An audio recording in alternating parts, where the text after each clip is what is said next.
ਸਤਿ ਸ਼੍ਰੀ ਅਕਾਲ। ਤੁਸੀਂ ਜੁੜੇ ਹੋ ਔਨ 에ਅਰ ਦੇ ਨਾਲ ਤੇ ਮੈਂ ਹਾਂ ਗੁਰਪ੍ਰੀਤ ਕੌਰ।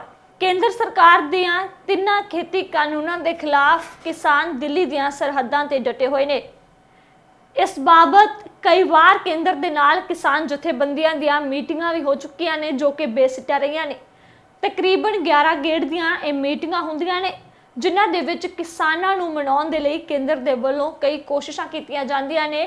कई घंटे इन्हां खेती कानूनां ते बहस की गई, इन्हां खेती कानूनां नूं समझाउण दी कोशिश की गई ताकि किसी तरीके दे नाल किसान मन जाण।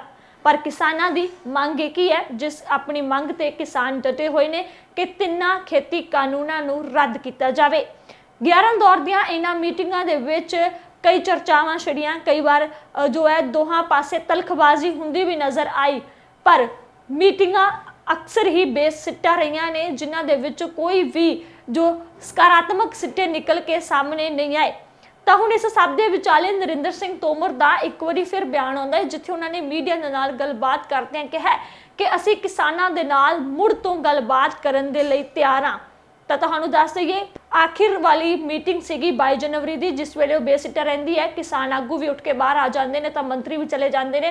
उस तो बाद किसी भी तरह का केंद्र के वालों मीटिंग का कोई प्रस्ताव जो है वो सामने नहीं आ रहा सी। तो हुण नरिंदर सिंह तोमर ने एक बयान दिता है जिथे उन्होंने कहा कि असीं किसानां दे नाल मुड़ गलबात करन दे लई तैयार हाँ। दसते चलते हाँ तुहानूं कि जिस वेले मीटिंगां हुंदियां ने तां किसानां दे नाल कई घंटे इन्हां खेती कानूनां ते जो केंद्र सरकार के मंत्री ने वो बहसबाजी करते हैं। दरअसल किते ना किते किसानां नूं मनाउण दी कोशिश की जाती है कि इन्हां खेती कानूनां दे विच जो है तुहाडा फायदा है, तुहाडी आमदन दुगनी होएगी, इस दे नाल तुसीं देश दे विच किसी भी जगह ते जाके अपनी फसल नूं बेच सकदे हो। सो किते ना किते मंत्री जो गुणगान गाउंदे इन्हां खेती कानूनां दे मीटिंगां दे विच नज़र आउंदे रहे, पर किसान अपनी मंग ते डटे रहे। जिस वेले मीटिंगां दा दौर चलता गया तो किसानां नूं जिस वेले पता चलता है कि केंद्र सरकार अपनी जिद ते अड़ी हुई है तो दोहां पासियां तो जिस वेले गल नहीं बनती तो मीटिंगां दे दौरान किसानां दे वल्लों एक तख्तियां भी फड़ियां गईयां सन, यस या नो। तो साफ किसानां ने केंद्र नूं तजवीज़ दित्ती सी कि तुसी हाँ या ना दे विच जवाब दिओ कि तुसी कानून रद्द करना चाहुंदे हो या नहीं, क्योंकि केंद्र सरकार दे वल्लों सोधा वाला प्रस्ताव भी आया सी। तकरीबन 18 पन्नियां दा एक प्रस्ताव दिता गया सी जिस दे विच केंद्र सरकार ने कहा सी कि जो जो खामियां नज़र आउंदियां ने इन्हां काले कानूनां दे विच किसानां नूं तां असीं उन्हां नूं सोध करन दे लई तैयार हां, पर असीं कानून रद्द नहीं करांगे।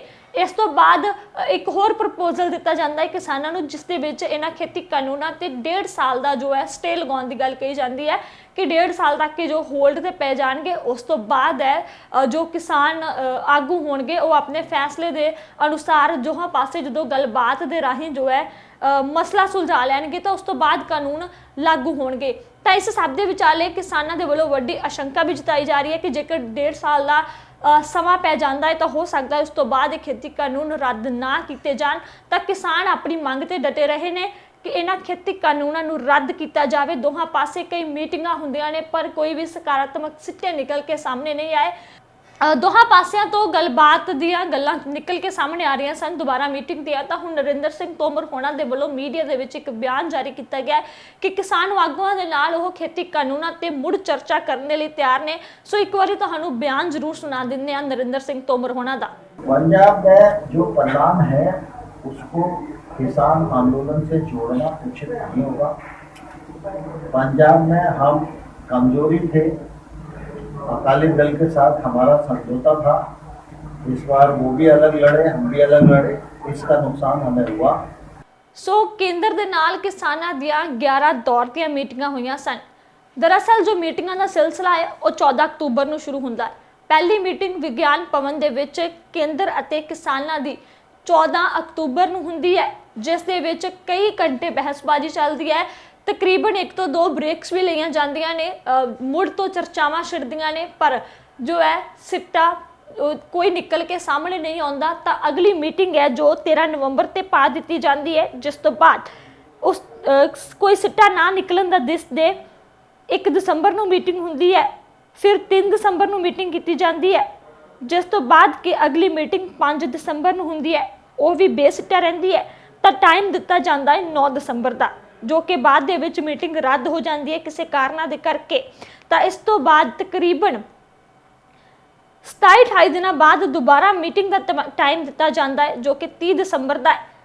ਮੀਟਿੰਗ ਦੇ ਵਿੱਚ ਕੋਈ ਵੀ ਸਿੱਟਾ ਨਾ ਨਿਕਲਦਾ ਵੇਖ ਕੇ ਅਗਲੀ ਮੀਟਿੰਗ 4 ਜਨਵਰੀ 2021 ਜਾ ਕੇ ਅਗਲੇ ਸਾਲ ਤੇ ਪੈ ਜਾਂਦੀ ਹੈ। ਜਿਸ ਵੇਲੇ 4 ਜਨਵਰੀ ਦੀ ਮੀਟਿੰਗ ਹੁੰਦੀ ਹੈ ਤਾਂ ਉਸ ਦੇ ਵਿੱਚ ਵੀ ਕੋਈ ਹੱਲ ਨਹੀਂ ਨਿਕਲਦਾ। 18 ਜਨਵਰੀ ਦੀ ਮੀਟਿੰਗ ਹੁੰਦੀ ਹੈ, 18 ਜਨਵਰੀ ਦੀ ਮੀਟਿੰਗ ਵੀ ਬੇਸਿੱਟਾ ਰਹਿੰਦੀ ਹੈ। ਇਸ ਤੋਂ ਬਾਅਦ 15 ਜਨਵਰੀ ਦਾ ਟਾਈਮ ਦਿੱਤਾ ਜਾਂਦਾ ਹੈ। ਉਸ ਤੋਂ ਬਾਅਦ 20 ਜਨਵਰੀ ਵਾਲੀ ਮੀਟਿੰਗ ਅਤੇ ਆਖਰੀ ਮੀਟਿੰਗ ਜੋ 22 ਜਨਵਰੀ 2021 ਨੂੰ ਹੋਈ ਸੀ, ਇਸ ਦੇ ਵਿੱਚ ਵੀ ਕੋਈ ਹੱਲ ਨਿਕਲ ਕੇ ਸਾਹਮਣੇ ਨਹੀਂ ਆਇਆ। ਤਾਂ ਤੁਹਾਨੂੰ ਦੱਸ ਦਈਏ ਕਿ ਜਿਸ ਵੇਲੇ ਕਿਸਾਨਾਂ ਦੇ ਵੱਲੋਂ ਆਖਰੀ ਦੌਰ ਦੀਆਂ 2-3 ਮੀਟਿੰਗਾਂ ਚੱਲ ਰਹੀਆਂ ਸਨ ਤਾਂ ਉਸ ਵਿੱਚ ਵੱਖ-ਵੱਖ ਪੈਂਤੜੇ ਅਜ਼ਮਾਏ ਗਏ।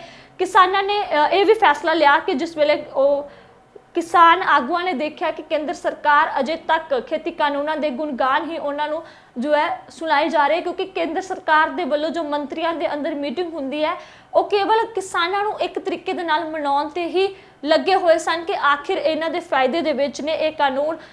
ਜੋ ਮੀਟਿੰਗ ਦੇ ਅੰਦਰ ਤਕਰੀਬਨ 7-7 8-8 ਘੰਟੇ ਜੋ ਮੀਟਿੰਗਾਂ ਚੱਲੀਆਂ, ਉਹਨਾਂ ਦੇ ਵਿੱਚ ਮੰਤਰੀਆਂ ਦੇ ਵੱਲੋਂ ਕਾਨੂੰਨਾਂ ਨੂੰ ਰੱਦ ਨਾ ਕਰਨ ਦਾ ਕੋਈ ਵੀ ਜੋ ਹੈ ਉਸ ਬਾਰੇ ਗੱਲਬਾਤ ਨਹੀਂ ਕੀਤੀ ਜਾਂਦੀ ਰੱਦ ਕਰਨ ਬਾਰੇ, ਜਦ ਕਿ ਇਸ ਦੇ ਉਲਟ ਜੋ ਕੇਂਦਰ ਸਰਕਾਰ ਦੇ ਮੰਤਰੀ ਨੇ ਕਿਸਾਨਾਂ ਨੂੰ ਇੱਕ ਤਰੀਕੇ ਦੇ ਨਾਲ ਕੰਪੈਲ ਕਰਨ ਤੇ ਲੱਗੇ ਹੋਏ ਨੇ ਕਿ ਜੋ ਖੇਤੀ ਕਾਨੂੰਨ ਨੇ ਇਹਨਾਂ ਦੇ ਵਿੱਚ ਜੋ ਹੈ ਕਿਸਾਨਾਂ ਦੀ ਆਮਦਨੀ ਵਧਾਉਣ ਦੇ ਲਈ, ਜੋ ਹੈ ਕਿਸਾਨਾਂ ਦੇ ਫਾਇਦੇ ਦੇ ਲਈ ਕਿਸ ਤਰੀਕੇ ਦੇ ਨਾਲ ਤਜਵੀਜ਼ਾਂ ਰੱਖੀਆਂ ਗਈਆਂ ਨੇ। ਤਾਂ ਉਸ ਵੇਲੇ ਕਿਸਾਨ ਆਗੂਆਂ ਨੇ ਇੱਕ ਫੈਸਲਾ ਲਿਆ ਕਿ ਉਹ ਯੈਸ ਜਾਂ ਨੋ ਦੀਆਂ ਤਖਤੀਆਂ ਫੜਨਗੇ ਕਿ ਕੇਂਦਰ ਸਰਕਾਰ ਨੂੰ ਇਹ ਖੇਤੀ ਕਾਨੂੰਨ ਰੱਦ ਕਰਨੇ ਮਨਜ਼ੂਰ ਨੇ ਜਾਂ ਨਹੀਂ।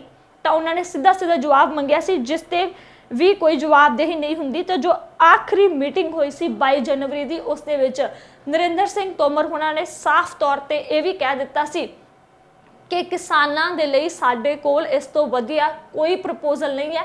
ਜੇਕਰ ਕਿਸਾਨਾਂ ਦੇ ਕੋਲ ਕੋਈ ਹੋਰ ਪ੍ਰਸਤਾਵ ਹੈ, ਕੁਝ ਹੈ, ਤਾਂ ਉਹ ਲੈ ਕੇ ਸਾਹਮਣੇ ਆਉਣ।